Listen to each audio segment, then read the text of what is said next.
Diz assim a palavra do Senhor, capítulo 14 do Êxodo, é o versículo 13 em diante.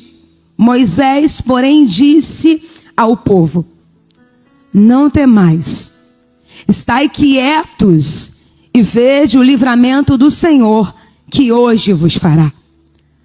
Porque aos egípcios que hoje vistes, nunca mais vereis para sempre.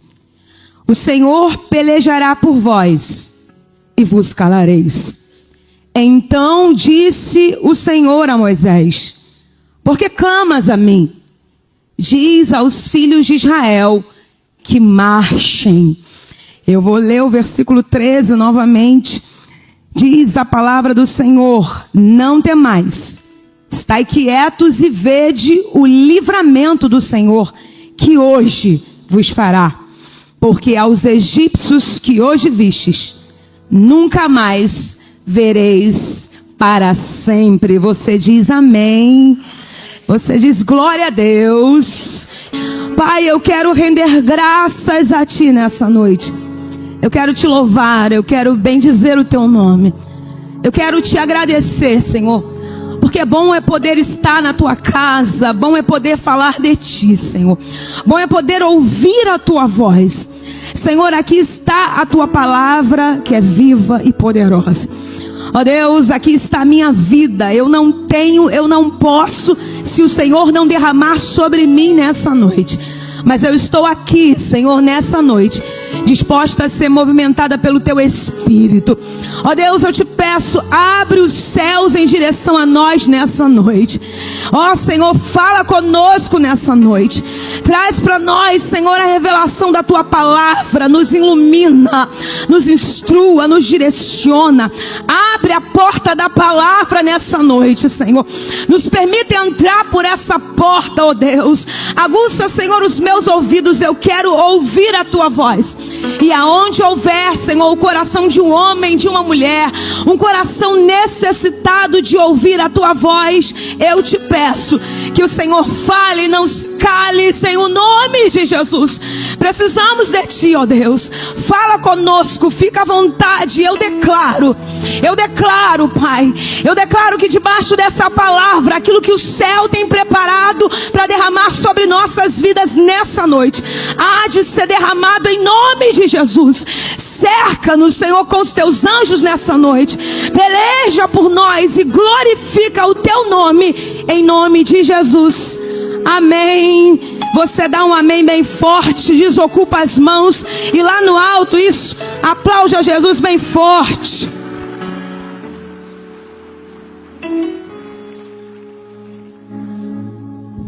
Aleluia, glória a Deus.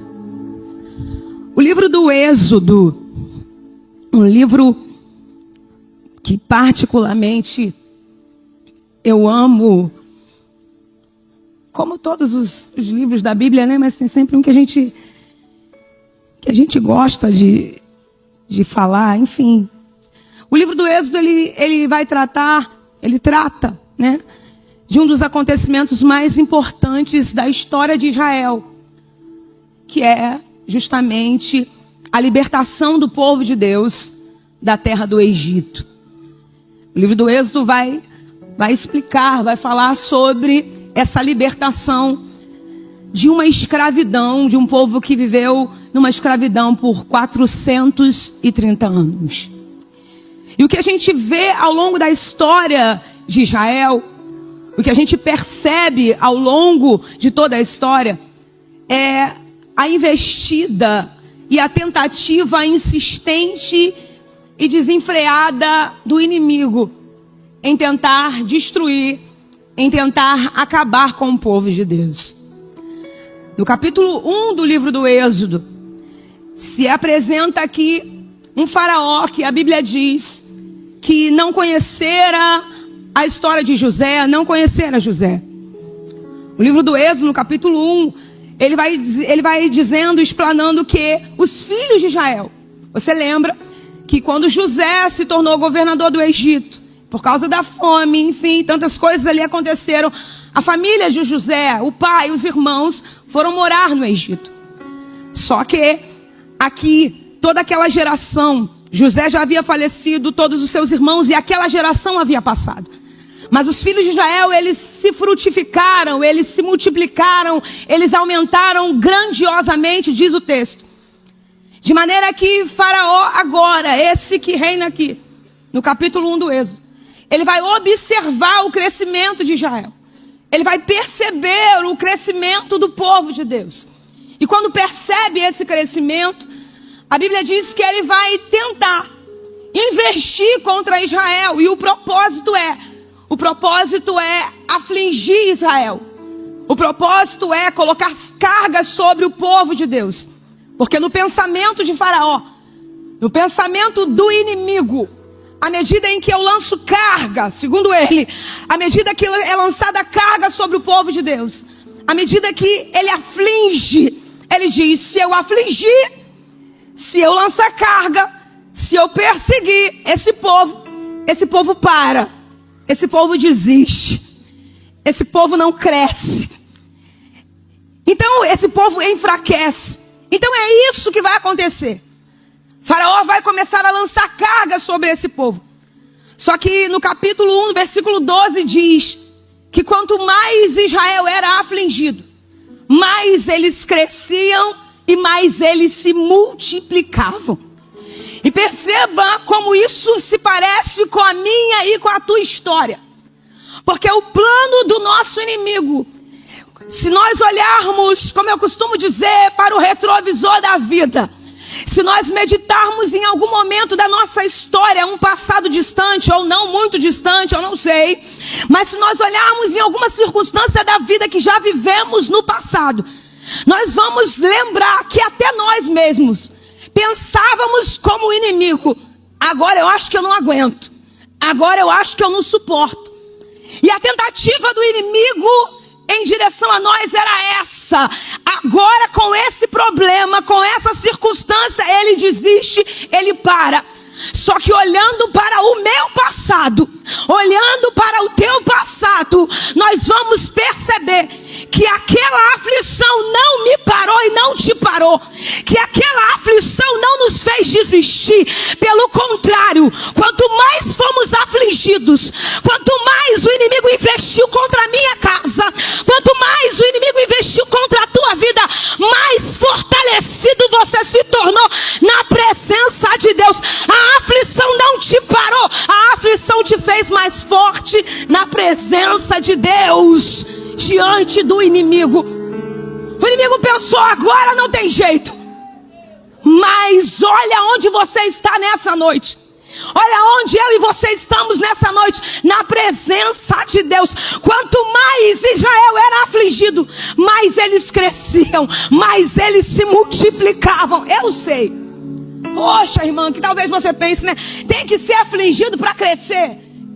Aí não é, a culpa não é minha, né? Nem sua, é Deus quem trabalha dessa forma. Quanto mais o inimigo tenta contra nós, mais forte, mais experiência com Deus nós temos. Então a aflição não para, Israel. Muito pelo contrário, quem vai cansar aqui, diz o texto, quem vai se fadigar é o inimigo que tenta investindo contra Israel. Ele se cansa, mas ele não desiste. O inimigo cansa, mas ele não para. Tanto é que ainda no capítulo 1, Faraó vai partir por uma segunda tentativa, que é no momento em que ele vai falar com duas mulheres parteiras, para que elas matassem os meninos que as hebreias concebessem. Então ele ainda investe um pouco, ele ainda tenta. Só que é interessante que quando as mulheres tinham os meninos, porque a ordem do inimigo era matar os homens que nascessem, os meninos que nascessem, essas mulheres temem a Deus. E por temer a Deus, elas não vão matar aquilo que aquelas mulheres estavam gerando. E o texto diz que por causa dessa atitude, Deus vai estabelecer para essas mulheres casas, famílias. O que quer dizer que quando o inimigo veio em direção àquelas mulheres, ele estava dizendo para ela: quando essas mulheres conceberem, você mata. Entre linhas, o inimigo está dizendo: você não tem, por que você vai ajudar aquela que está tendo, aquela que está concebendo? Só que o que elas também talvez não sabiam, é que enquanto elas dão suporte para aquelas mulheres, Deus vai trabalhar na vida delas. E o que isso tem a ver comigo? Não tem como desprezar esse trecho. Isso quer dizer que enquanto eu não tenho aquilo que eu preciso, eu ajudo alguém que está do meu lado. E enquanto eu estendo a mão para quem está do meu lado, Deus trabalha naquilo que eu preciso. Está no texto, capítulo 1, no versículo 15 e diante, que Deus vai entregar para essas mulheres famílias. Ou seja, o que elas não possuíam, pelo fato de elas ajudarem outras pessoas, pelo fato de elas ajudarem outras, elas vão ser abençoadas com famílias. Deus entrega para elas aquilo que ela não tem.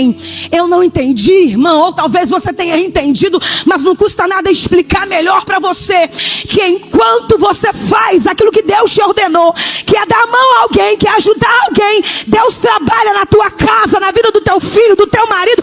Deus ajuda em alguma circunstância da tua história. Verdade é que não para por aí, porque os meninos nascem, enfim, para resumo da história, a ordem agora é lançar os meninos no Nilo. E é debaixo desse contexto de perseguição, de aflição, é debaixo dessa opressão sobre Israel, que vai nascer o menino Moisés na casa de Joquebede. E é debaixo de toda essa opressão em cima do povo de Deus. É interessante porque a gente sabe que Deus, ele não está planejando, ele já planejou há muito tempo. Deus não está pensando no que ele vai resolver acerca do meu problema e do teu problema. Ele já tem a solução preparada lá na frente. Israel está sendo oprimido aqui no capítulo 1, mas já tem um libertador nascendo para que possa dar livramento para Israel. Eu não sei qual é o problema que você está atravessando, mas Deus está dizendo, a solução já está pronta há muito tempo. Está pronta há muito tempo. A Bíblia diz, passa-se os anos, você sabe, Moisés vai habitar na casa de Faraó. Só que agora no capítulo 3, Moisés já havia fugido da casa de Faraó. E agora no capítulo 3, Moisés está apacentando o rebanho do seu sogro Jetro.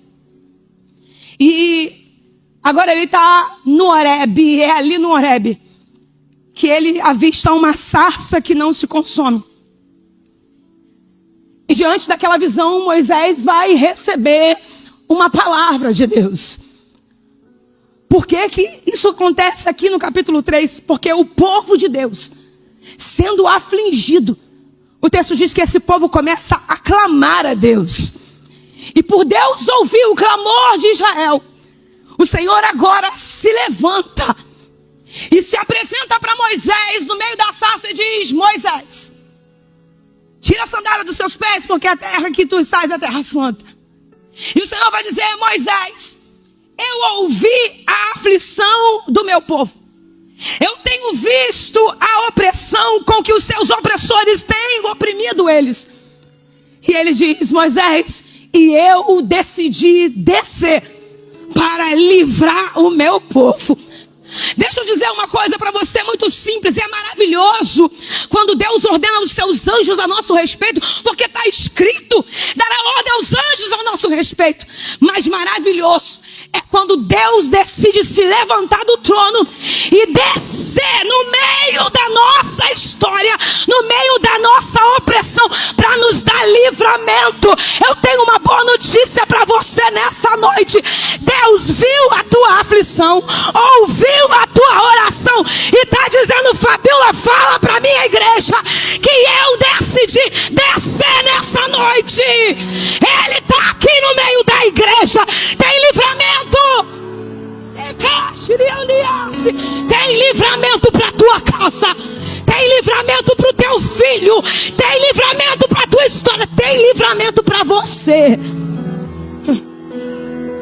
Sabe aquela história, aquela frase que você já ouviu e eu também? Deus viu, ouviu e não gostou. Que bom quando Deus fala isso, nem sempre, né? Às vezes ele diz que não gostou a nosso respeito, né? Mas nessa noite não é isso. Ele viu, ouviu e não gostou acerca da opressão que o inimigo tem lançado em direção à tua vida e em direção à tua casa. Glória a Deus. E Moisés vai se deparar com essa palavra e vai dizer, o Senhor vai dizer: olha, eu ouvi, eu decidi descer. E é você quem eu vou usar para arrancar esse povo da terra do Egito. Tem muita gente na nossa casa que talvez esteja, o Egito tipifica o mundo. E o Egito, por que não dizer que o Egito também tipifica tudo aquilo que nos oprime, que nos aflige? Mas debaixo dessa palavra eu quero declarar que aqueles que estão no Egito, na nossa casa, no meio da nossa parentela, Deus está dizendo: eu estou preparando uma libertação para você, para tua casa, para alguém da tua família, para aquele que você está orando. Tem alguém que acredita nessa palavra nessa noite? E é você que eu vou usar. Mas que bom que o Senhor desce e Moisés pergunta: quem sou eu? Quem sou eu para que vá diante de Faraó? E é tão lindo o que Deus diz aqui, porque Moisés disse: quem sou eu? Sabe aquele momento que você pergunta, Deus diz que vai te usar acerca de alguma circunstância e você está se sentindo incapaz? E que bom. O problema é a gente se sentir autossuficiente, né? Que aí Deus não entra na história. Ele pergunta: quem sou eu? E o Senhor diz: Moisés, eu serei contigo. O que Deus está dizendo? Moisés está perguntando sobre a sua capacidade. E Deus está falando com ele sobre a sua autoridade. Então não é sobre mim, não é sobre você. É sobre quem vai com você. Não é sobre nós, não é sobre a nossa condição, mas é sobre o Deus que age através de nós. Eu serei contigo, Moisés. E aí no resumo da conversa é o porém. Eu sei que o rei do Egito não vai deixar vocês irem, nem por uma mão forte. Porque eu estenderei a minha mão, ferirei o Egito com todas as minhas maravilhas que farei no meio deles. Depois Faraó vai deixar eles irem. Depois Faraó vai deixar vocês irem. É Deus explicando assim: você vai lá, vai fazer o que eu mandei, só que aparentemente não vai dar certo.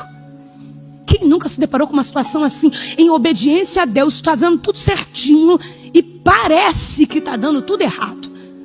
Aí Deus está dizendo para mim e para você: Faraó só vai até onde eu permitir. Essa situação só vai até onde eu permitir. Porque vai chegar a hora de Deus dizer: basta, basta. Tem alguém entendendo o que Deus está dizendo nessa noite? Vai chegar a hora. E aí, você sabe que Moisés aceita a missão. Você sabe que Moisés se coloca na posição. E aí vai começar todo o desenrolar do plano que Deus já desde sempre já havia planejado. Agora adiante, depois de todas as pragas que foram lançadas, depois da praga da morte dos primogênitos, agora o Senhor permite que Faraó permita que libere Israel para que eles possam sair da terra do Egito. E agora começa a trajetória.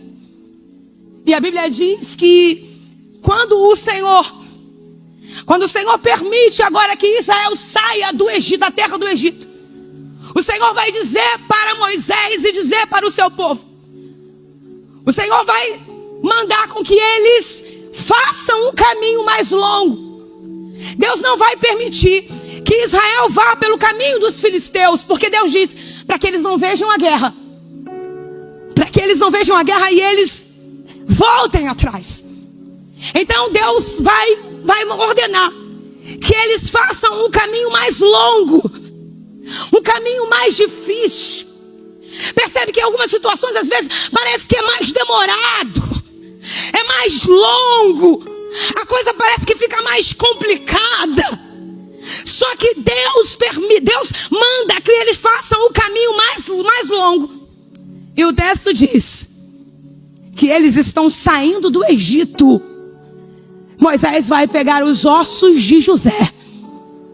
Porque no livro de Gênesis, capítulo 50, versículo 25, antes da sua morte, José profetizou, liberou aquilo que ele acreditava. Sabe o que José disse? Certamente. Gente, são muitos anos antes, no livro de Gênesis, capítulo 50, versículo 25, que José vai declarar para os seus irmãos e vai dizer, certamente, ele não diz talvez, ele diz, certamente Deus vos visitará. E quando Deus vos visitar, vocês vão levar os meus ossos daqui do Egito. E agora eles estão fazendo, Deus agora está começando o caminho de cumprimento de promessa. Embora nós sabemos pelo desenrolar da história que foi um caminho longo. Mas enfim, a Bíblia diz que o Senhor vai dizer para Moisés, Moisés, acampe diante de Piraiote, entre Migdol e Baal-Zefon. O Senhor agora está ordenando para que eles acampem na direção aonde vai dar diante do Mar Vermelho. E o que o Senhor está dizendo aqui é que o teu povo está indo Piraiote, que quer dizer beco sem saída, encurralados. Eu tenho uma palavra para algumas pessoas aqui nessa noite. Você olha para essa condição e se vê desse jeito, encurralada. Você olha para essa circunstância e se vê desse jeito, beco sem saída. Só que para viver a travessia, o milagre da travessia, você precisa obedecer a ordem de Deus. Mas se prepara que no tempo certo tem caminho sendo aberto para você nesse beco sem saída. Eles estão acampe diante de Piraiote, entre Migdol e Baal-Zefon. Eles estão indo. Agora não se esqueça que Deus coloca uma nuvem para guiar eles pelo caminho, uma coluna de fogo para iluminar eles à noite. Então eles estão indo debaixo de uma direção. E mais do que isso, eles estão tendo a visão de que Deus está com eles. Que sensação maravilhosa é saber que Deus está conosco. Deus está guiando esse povo. E a Bíblia diz que eles estão indo. Embora Deus esteja direcionando. É óbvio que numa mente normal, como qualquer ser humano, alguém pensa onde é que isso vai parar. O que vai dar essa história? Por mais que a gente acredite, por mais que a gente creia, por mais que a gente acredite na palavra liberada na nossa direção, quem nunca, diante de um beco sem saída, não perguntou, e agora? A Bíblia diz que eles estão indo. Enquanto eles estão indo, quando eles olham para trás, eles vão avistar os egípcios também se aproximando. Só que quando eles avistam os egípcios se aproximando, eles vão botar para fora aquilo que está dentro deles. E o que o Espírito Santo falou ao meu coração, algo simples, mas importante para mim e para você, é quando nós estamos diante de alguns egípcios da vida. É quando a gente está diante de alguns mares da vida, diante de algumas circunstâncias que parecem para mim e para você intransponíveis, que nós acabamos e estamos sujeitos a colocar para fora algumas coisas que ainda pertencem ao Egito. É quando a gente se depara com essa circunstância, é quando a gente se depara com os mares, com as perseguições dos egípcios, que a gente vai perceber o quanto do Egito ainda possuímos. Mas eu sei que é difícil aceitar ou acreditar nisso. Quem nunca diante de alguns mares, perseguições da vida, não passou no teu coração, mas quando eu era do mundo, mas quando eu era do Egito, eu nunca passei por isso. Pode ter subido ao teu e o meu coração algumas vezes. E o que é isso? É o quanto do Egito ainda temos. Mas glória seja dada ao nome do Senhor, que Ele está pronto para arrancar tudo aquilo que pertence ao do Egito em nós. Eles estão diante da perseguição dos egípcios.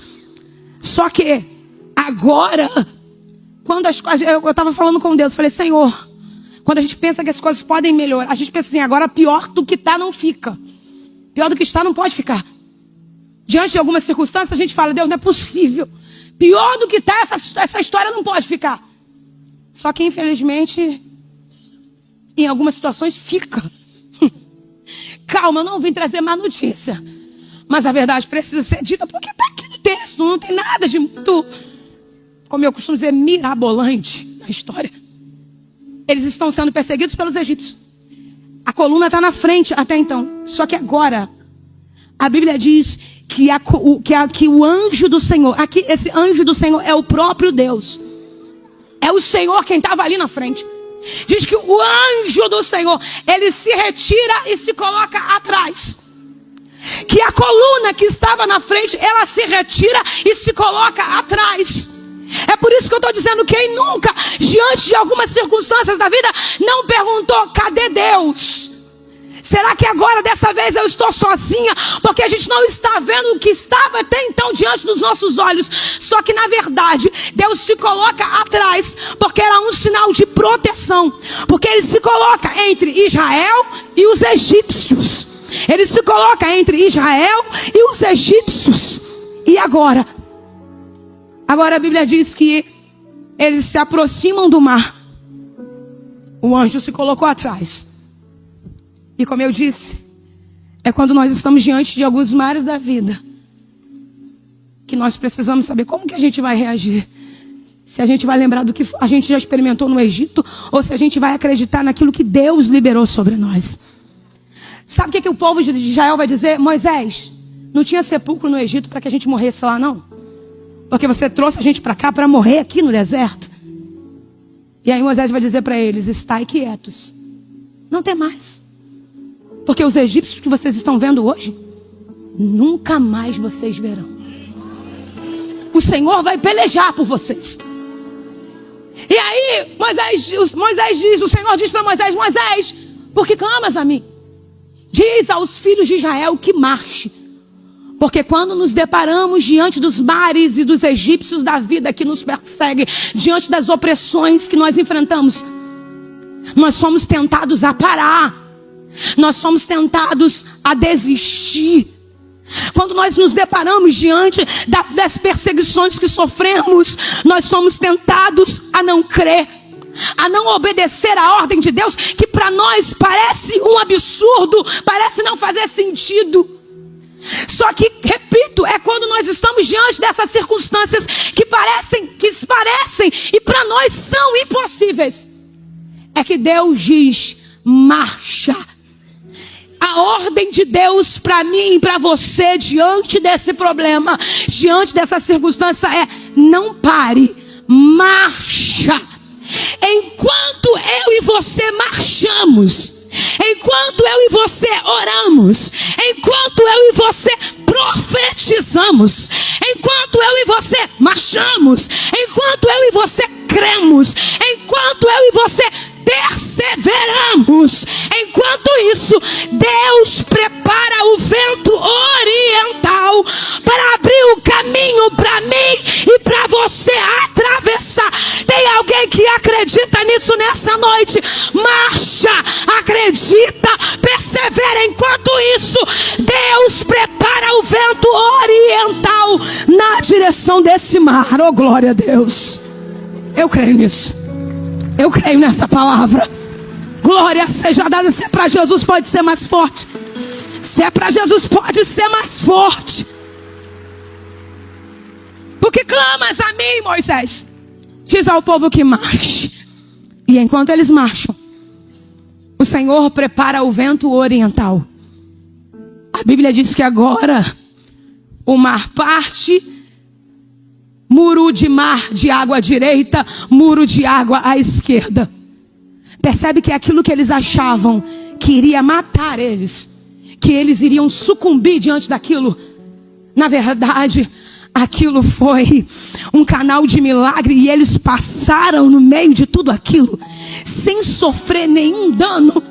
O que Deus está dizendo é que essa situação que você diz, eu acho que nessa história eu não vou conseguir subsistir. E Deus está dizendo, é nessa história que eu serei glorificado.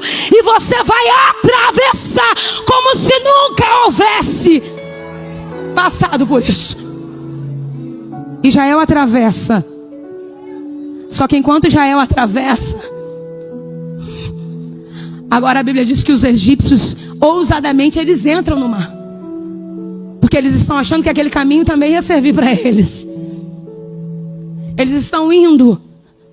E a Bíblia diz que agora, lógico, através de Moisés, mas foi Deus, que o Senhor agora vai fazer a água se tornarem sobre os egípcios. O Senhor vai embaraçar o exército inimigo. E a Bíblia diz que o Senhor vai tirar as rodas dos carros. O Senhor começa a tirar as rodas dos carros. Tu consegue imaginar essa cena? Eu consigo. O Senhor vai começar a tirar as rodas daqueles carros.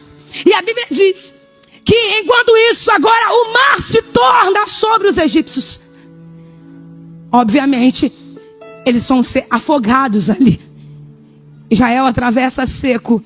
E o texto diz assim: assim o Senhor salvou naquele dia da mão dos egípcios de Israel. E Israel viu os egípcios mortos na praia. Glória a Deus. É tão precioso o que Deus está dizendo. Falou para o meu coração e está falando para você nessa noite. Os egípcios que tantos anos oprimiam o povo de Deus. Os egípcios que tantos anos oprimia a tua casa. Os egípcios que tanto tempo perseguia a tua vida. O que Deus está dizendo para nós é que enquanto eu e você marchamos, enquanto eu e você marchamos diante dessas circunstâncias, inimigos que por anos atormentavam a nossa casa, inimigos que por anos atormentavam a nossa família, egípcios nunca mais. Êxodo capítulo 14 é uma palavra profética para mim e para você. Não temais, porque os egípcios que hoje vocês veem, nunca mais vocês verão para sempre, igreja. Isso que perseguia a tua casa, esse mal que perseguia a tua família, quem sabe o Senhor está dizendo para você, no meio dessa luta que te acompanha há tantos anos, uma enfermidade que talvez seguia tantos anos da tua família, Ele está dizendo: egípcios nunca mais. Um problema que atingia a tua casa, a tua família, a tua vida espiritual, o teu ministério, a tua vida sentimental, profissional, egípcios nunca mais. Tudo aquilo que te perseguia, que te oprimia, que tirava a tua paz, Deus está dizendo: nunca mais, nunca mais, nunca mais, nunca mais. Glória a Deus.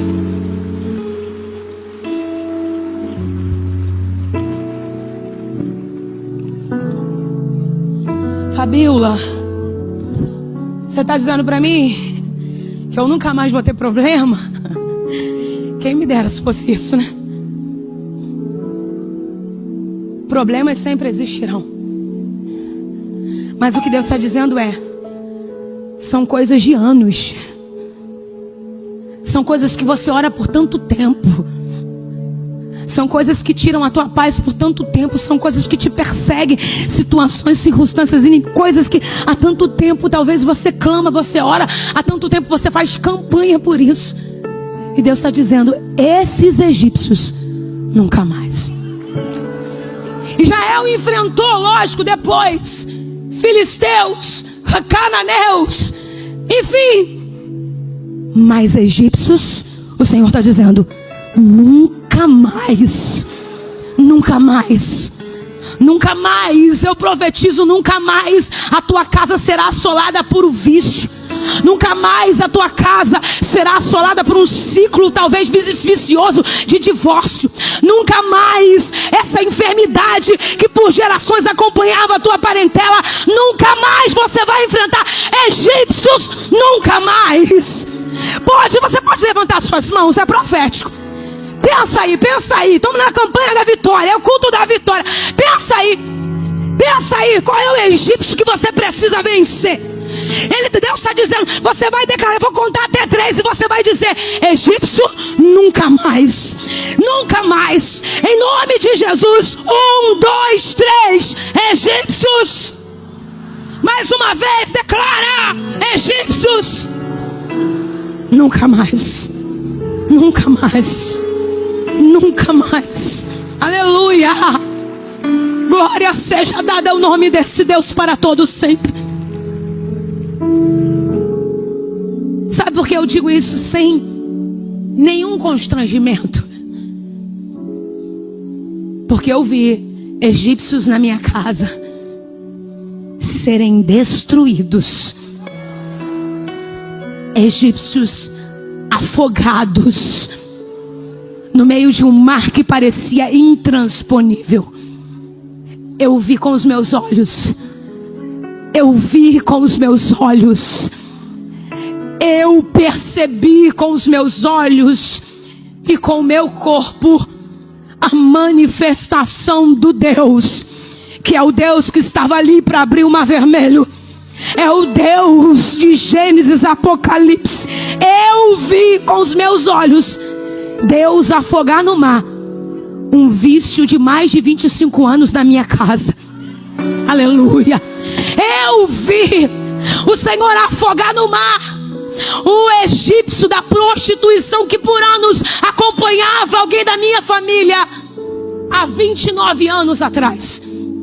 Há 29 anos atrás eu conheci um pagodeiro. Há 29 anos atrás, quando eu conheci o meu esposo, já fazia parte de um grupo chamado Os Morenos. O meu esposo ainda não era famoso. Um ano depois, eu descobri que o meu esposo era viciado na cocaína. Embora ele não confessasse que era viciado, com o passar dos anos eu percebi que era um vício. Era uma opressão que acompanhava tantos anos e que parecia intransponível. Muito tempo passou, enfim, eu engravidei do nosso filho mais velho, que hoje tem 26 anos, embora não pareça, né? Eu sei que você está olhando para mim, não parece, mas tenho um filho de 26 anos e outro de 21. Eu estava grávida do meu filho Júnior, e fazendo um resumo, nessa fase da gravidez do Júnior, é que a música Mina de Fé, dentre outras antes dessa, mas é para resumir mesmo, para nós orarmos com entendimento.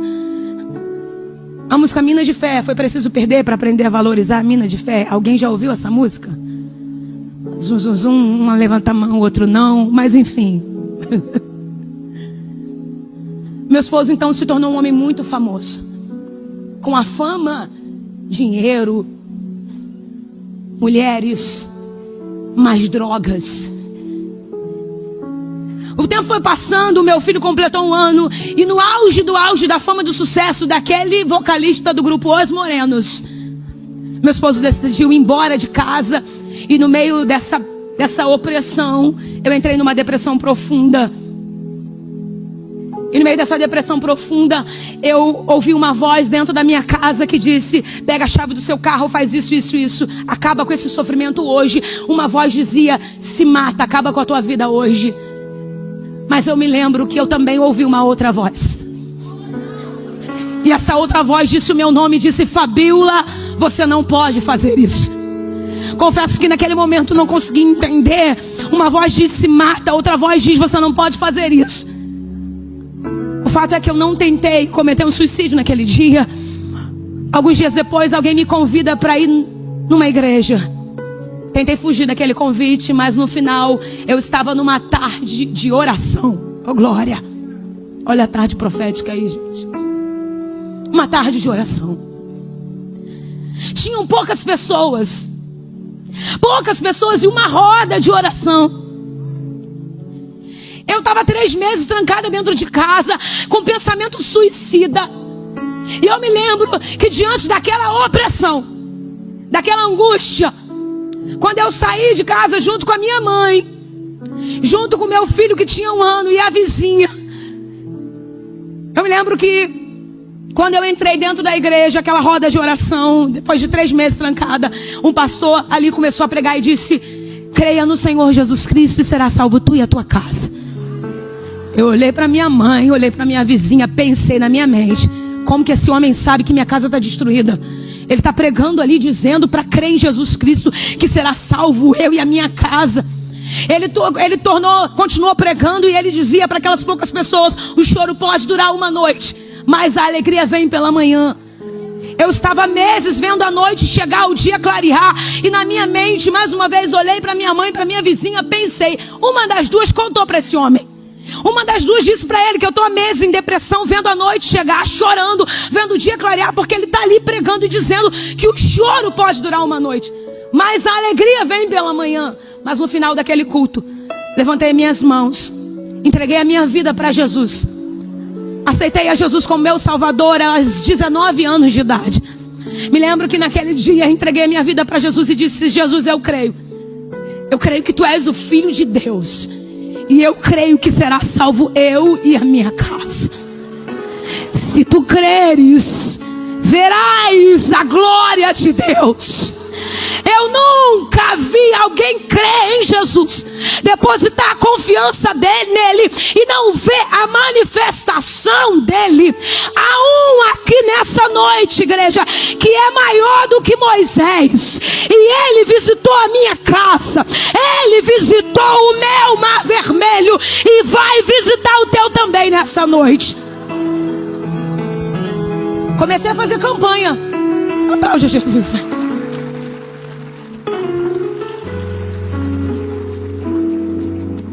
Comecei a fazer campanha. Campanha como você está fazendo aqui nessa noite. Foram inúmeras. Sabe assim? Termina às 7, começa mais 7. Faz no 21 e inicia outro. Assim. Até que chega o dia 30 de outubro do ano de 2000. Meu esposo estava desaparecido há 3 dias. Cheguei na casa da minha sogra e minha sogra me disse: tem 3 dias que meu filho está sumido. Eu estava caminhando na igreja. E eu fiz um voto com Deus. Eu disse: Senhor, eu não vou falar para o Vaguinho que eu te aceitei, que agora eu me converti, que agora eu estou na igreja. Eu vou orar no secreto. Porta fechada. Eu vou orar no secreto. E o Deus que ouve no secreto vai fazer alguma coisa. Então o Vaguinho não soube até então que eu estava caminhando na igreja. Eu entrava no culto, saía do culto e alguém ligava e dizia: Fabiola, Vaguinho estava ontem numa boate com uma mulher. E Fabiola, o Vaguinho estava ontem numa boca de fumo. Desiste do Vaguinho, porque não tem jeito. Eu cheguei a ouvir alguém dizer assim: nem Jesus dá jeito nesse homem. Eu me lembro que 30 de outubro do ano de 2000, minha sogra disse: tem 3 dias que meu filho desapareceu. Tem 3 dias que ninguém consegue falar no celular com o Vaguinho. E eu me lembro que meu filho, com 1 ano, 10h30, 11 horas, o meu telefone toca. E quando eu atendo, era o Vaguinho do outro lado da linha. Ele até então não tinha entrado em contato com ninguém e entrou em contato comigo. Nós estávamos separados ainda. E quando eu atendi o telefone, ele disse: Fabiola, estou no motel tal, no Meyer, e eu preciso que você venha ao meu encontro. Pela voz dele no telefone, eu percebi: ele está drogado. E ele está muito drogado. Falei com a minha sogra, enfim, ela disse: vai lá, minha filha. Até hoje, me perdoe se tem alguém de lá, mas eu não é nada pessoal, eu só não sei ir para o Meyer. Até o dia de hoje, há 24 anos atrás, piorou. E eu me lembro que eu entrei no carro, eu falei: Senhor, eu não sei ir para esse lugar. E eu não sei aonde fica esse motel que ele me disse, mas o Senhor pode me levar. As poucas lembranças que eu tenho é eu entrando dentro do carro, pegando a linha amarela. E depois a lembrança que eu tenho é eu parada na porta daquele motel, tentando e discutindo com o moço que eu tinha que entrar, que eu tinha que ir. E o moço tentando me impedir de entrar. E por fim eu entrei, cheguei naquele quarto. Tinha um homem no auge da fama, no auge do sucesso, com a língua enrolada, com a boca torta, respiração acelerada, olho arregalado, dente preso, à beira de uma overdose. E eu me lembro que eu olhei para aquilo, beco sem saída. Eu me lembro que eu olhei para aquela circunstância e mais uma vez eu ouvi uma voz que disse: tá vendo? Fez campanha, orou, jejuou e ele está morrendo de overdose. E eu me lembro que ao mesmo tempo que eu ouvi aquela voz, que aquela voz me mostrava o meu esposo ali na minha frente, com a língua enrolada, com a boca torta, respiração acelerada, olho arregalado, dente preso. Eu olhava para ele, era um homem que ia morrer a qualquer momento de overdose, mas eu ouvi uma outra voz mais uma vez. Isso é muito real. Eu ouvi uma outra voz e essa outra voz disse assim: lembra da promessa que eu te fiz. Creia no Senhor Jesus Cristo e será salvo tu e a tua casa. Lembra da promessa que eu te fiz. O choro pode durar uma noite, mas a alegria vem pela manhã. Meu esposo à beira de uma overdose. Eu só me lembro que ali ele me chamou porque ele queria se despedir de mim naquele dia. Ele estava cheirando cocaína e bebendo uísque 3 dias e 3 noites naquele quarto de motel. Para que ele te chamou ali? Para pedir oração? Não, porque ele não sabia que eu estava na igreja. Ele me chamou porque percebeu que estava morrendo de overdose e decidiu que ia se despedir de mim. Então começou um cenário de despedida. Enquanto, de repente, ele começou a falar: Fabiola, eu estava orando baixinho, escondido dele, falando com Deus baixinho, de costas para ele, sentada na cama, e de repente ele falou: Fabiola. Eu falei: o que foi? E ele disse: eu quero te pedir perdão. Me perdoa por isso, por isso, por isso. Mas ali estava acontecendo uma despedida, a aparente despedida. Língua enrolada, boca torta, respiração acelerada, olho arregalado, dente preso. E ele tentava dizer: me perdoa. E por fim ele disse, pegou o copo de uísque, o prato com vários papelotes de droga, se apresentou para mim e disse: eu já tentei de tudo, não tem mais jeito. Foi quando ele disse que já tinha tentado de tudo, não tem mais jeito. Foi a oportunidade que Deus me deu de pregar, sem ele menos esperar. E eu disse: mas eu conheço um que pode te ajudar. E ele, sem saber o que era, ele perguntou: quem pode me ajudar? Quem pode me ajudar? Eu já disse, eu já tentei de tudo. Língua enrolada, boca torta, respiração acelerada, olho arregalado, dente preso. E quando ele perguntou quem pode me ajudar, eu disse: o nome dele chama-se Jesus Cristo de Nazaré. Drogado há 3 dias e 3 noites, à beira de uma overdose. Quando eu disse para ele: Vaguinho, eu conheço um e o nome dele é Jesus Cristo de Nazaré. Aquele homem que não conseguia sentar direito, porque estava à beira de uma overdose. De repente ele senta e levanta uma das mãos com muita dificuldade, melhor dizendo. E com aquela dificuldade, ele ainda assim levantou as mãos e começou a dizer, até então, língua enrolada, boca torta, respiração acelerada. E ele levantou uma das mãos e disse: Jesus, Jesus.